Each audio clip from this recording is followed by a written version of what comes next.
అండి welcome back to our channel. అందరూ ఎలా ఉన్నారు? మా అమ్మగారు అయితేనండి గోదావరి రొయ్యలు అయితే తీసుకున్నారండి. పెద్ద పెద్ద ఫ్రాన్స్, ఇవి టైగర్ ఫ్రాన్స్ అయితే అంటారు. ఇవి ఎక్కువ గోదావరి సైడ్ ఉన్న వాళ్ళకైతే దొరుకుతాయండి. ఇవి చాలా టేస్టీగా ఉంటాయి, గోదావరి కాబట్టి. పెద్ద పెద్ద కాళ్ళతోటి చాలా అంటే చాలా పెద్ద పెద్ద రొయ్యలు ఉన్నాయండి. చేసేటప్పుడు పైన ఉన్న ఆ ముళ్ళు లాంటివి కూడా కొద్దిగా గుచ్చుకుంటాయి, జాగ్రత్తగా చేయాలి. దీంతో మా అమ్మగారు అయితే ఫ్రై అయితే ప్రిపేర్ చేశారండి, ఇగురు కానీ. ఇవి ఇలా డప్పులతోనే వండుకోవాలంటే చాలా టేస్టీగా ఉంటుంది. మా అమ్మగారు మేము చిన్నప్పుడు కూడా ఎక్కువగా వండేవారు, ఇలాగే వండుతారు, బాగుంటుంది. తిన్నప్పుడు ఇవి తీసుకుని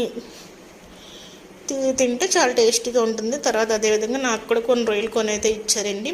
నేను ఇంటికి వచ్చినప్పుడు తీసుకొచ్చి మేమైతే మా ఇంటికి వస్తాము. ఇది నేను డీటెయిల్గా కుక్ చేసి వీడియో అయితే పోస్ట్ చేస్తాను. కర్రీ అయితే మాత్రం చాలా చాలా టేస్టీగా ఉందండి, చాలా దగ్గరగా ఎగురుగా వండారు.